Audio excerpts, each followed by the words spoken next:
Hey K-popers, and welcome back to Hallyu. Today we're going to discover the phenomenal boy group VIXX and their long-lasting impact on the boy groups that we all know and love today.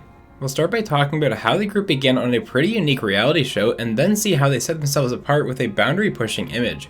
Next, we'll see how their second major shift as a group led their artistry really shine, and finally reflect on just how they mastered their craft, and in doing so paved the way for groups like Tomorrow by Together and ENHYPEN now.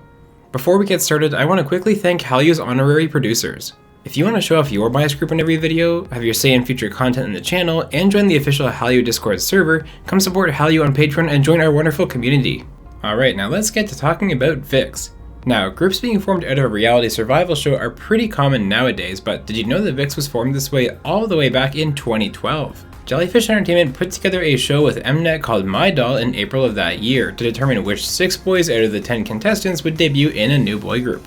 And interestingly, the 6 winners, En, Leo, Ken, Ravi, Hongbin, and Hyuk, were already decided by the halfway mark of the reality show. The second half of the show switched gears and became more of a regular sort of reality show which followed the members around through their pre-debut activities.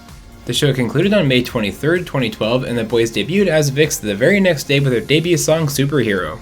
And in case you didn't know, VIXX is actually an acronym of sorts, short for Voice, Visual, Value, and Excelsis. It's a bit unorthodox, but in hindsight it has an aura that really fits with the group's image.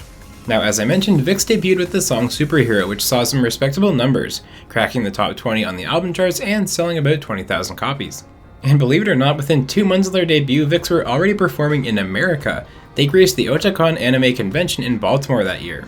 And just a couple of weeks later, VIXX were already back with their first comeback, Rock Your Body, a fun song with a surprise cameo from Sisters Dasom.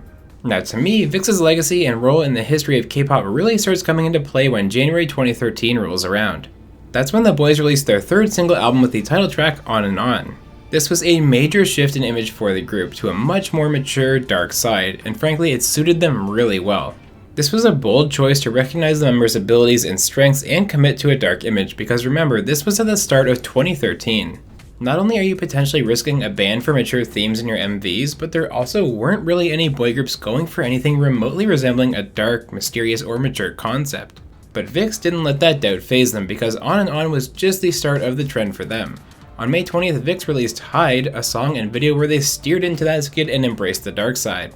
With a video that honestly could fit into a horror film, the boys really started garnering attention. In fact, Hide hit number 3 on Gaon and sold 181,499 copies. That is an absurd number for 2013. And in true VIXX fashion, the repackage, which was called Jekyll, to go with Hide of course, had a title track that was just brimming with cuteness.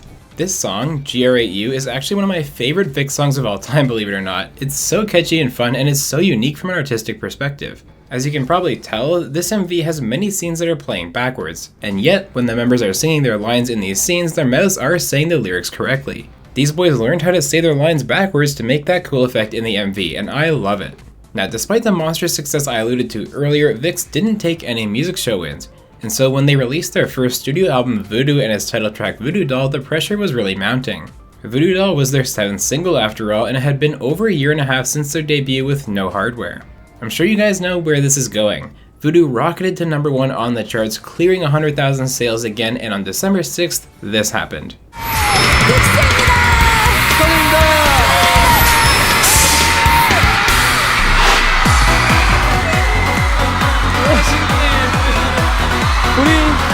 우리 스타일라이트 많이 기다렸죠?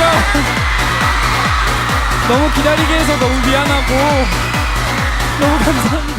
With a music show win under their belts, VIXX had a huge weight lifted off their shoulders, and over the next year they would continue doing what they do best, pushing the boundaries of what boy groups could do with incredible new dark and edgy music.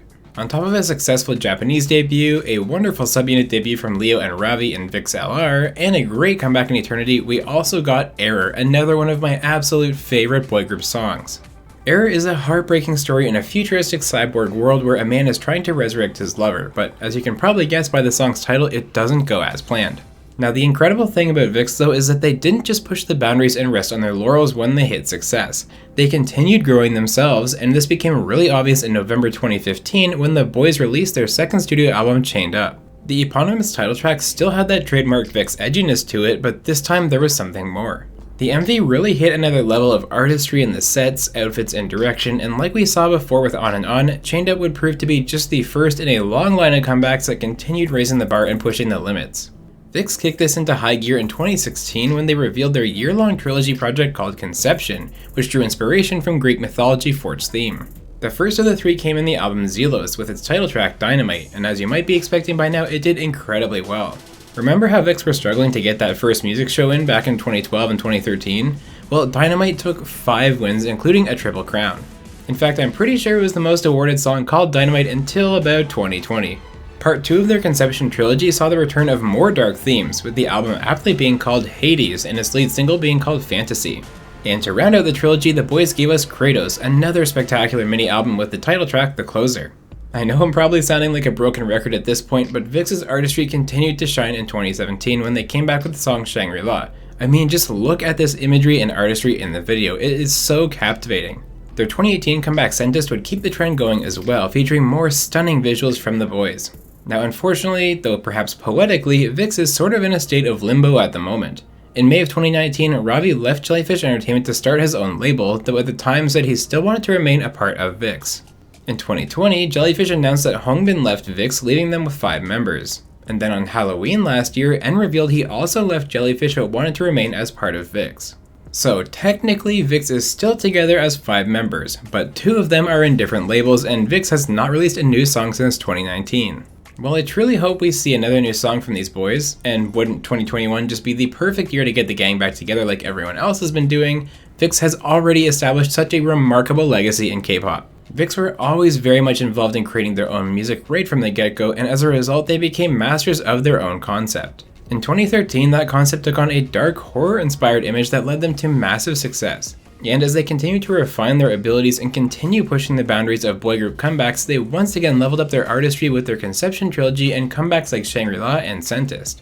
Reporter Micah Levin Insla nailed it when he shared his thoughts on VIXX in 2014, saying, "You can be someone who will never truly be on board with this whole K-pop craze, but there's something about VIXX that's really fascinating and intriguing. Their music and appeal have this lingering effect." And while that was said a number of years ago, it only became more and more true as VIXX evolved their concepts over the years.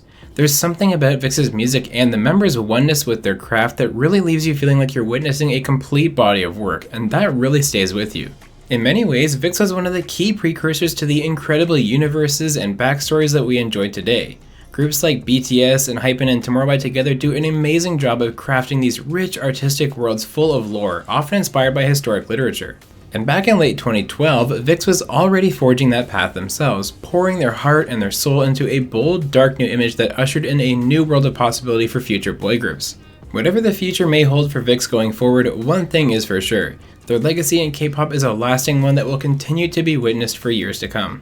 And with that, our look at this incredibly talented boy group draws to a close. What VIXX song is the most impressive display of their talent to you? It's really hard for me to pick, but I think I'd have to go with Shangri-La myself. Or maybe The Closer. It's too hard to pick just one. As always, thank you so much for watching this deep dive, and if you enjoyed this video, be sure to like and subscribe so you don't miss out on all the great K-pop content that comes your way every single week right here at Hallyu. This has been deep dive number 57, VIXX.